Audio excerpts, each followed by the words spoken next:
Good morning, good evening, and good night. This is CryptoPicaroon for the Primordia Post, and we are inside the Moonrunners den. And one of the things that we want to do today is we're going to look at how staking for the Moonrunners works. So if you look at if you enter the den, and the den can be entered via the Moonrunners website, the first screen that you get is the Moonrunners, and you've got a Wolf report. So we have 4,408 Moonrunners staked out of a possible 9,230. This wallet already has we've pledged 10 Moonrunners, and we have a gold trophy. So what we're now going to do is I'm going to pledge a couple more of these Moonrunners and show you how staking works. It's really, really simple, not complicated at all, but I'll walk you through it so that you're able to do this yourself. So what I'm going to do is I'm going to select these two runners. These are runners that will never ever see the light of day. These are runners which no doubt one of my children will probably claim at the end of today. And what I've done is I've selected the runners. So you would need to select the runners that you would want to stake. And then you come down to the very bottom of the screen.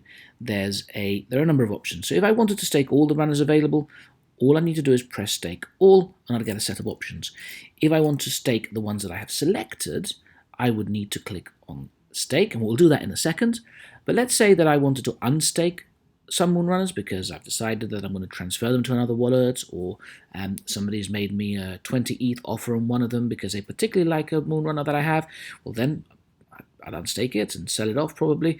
If I wanted to unstake all of them, you would click on the unstake button. Now, one thing that is really important for you to note is that these trophies are only active whilst you have the number of Moonrunners staked that they need to have staked. So what do we mean by that? Well, let's go over here to the frequently asked questions.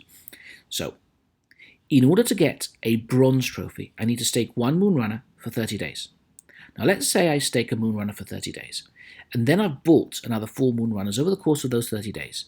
I can stake those four Moonrunners, and I can get a silver trophy because a silver trophy requires 5 Moonrunners to be staked for 30 days.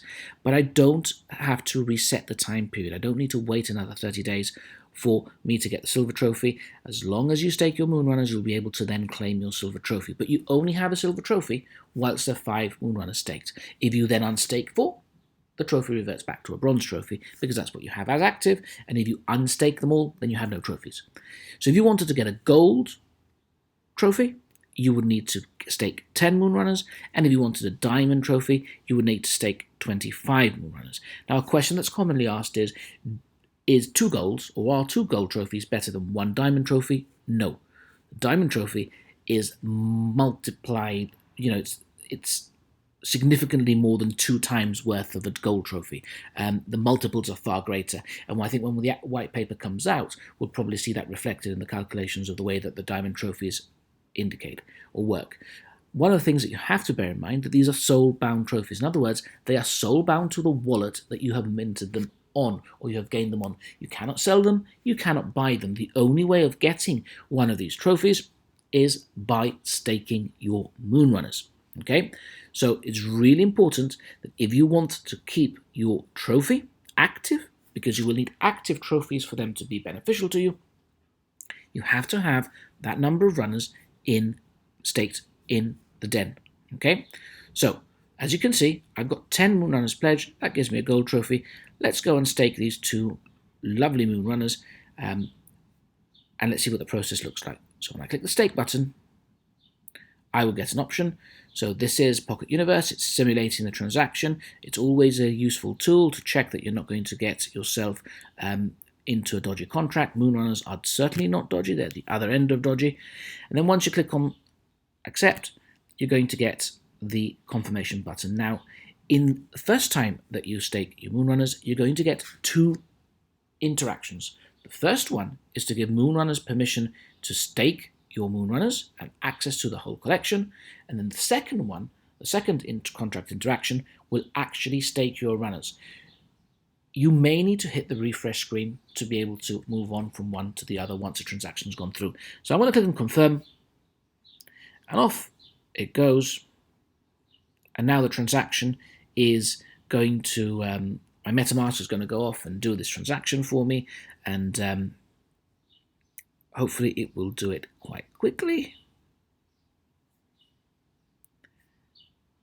And what I'm going to do anyway is I'm going to refresh the screen, And there we go. Look at that. The number of Moonrunners has now gone up to 4410 because I've staked 2 Moonrunners. And these 2 little fellas that are down here, my Vamp and my Astrologer Hood, are now staked and in the den.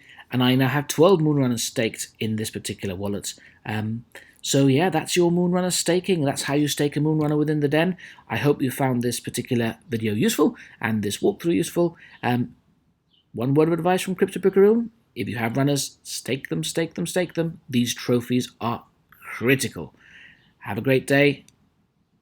CryptoPicaroon for the Primordia Post, over and out.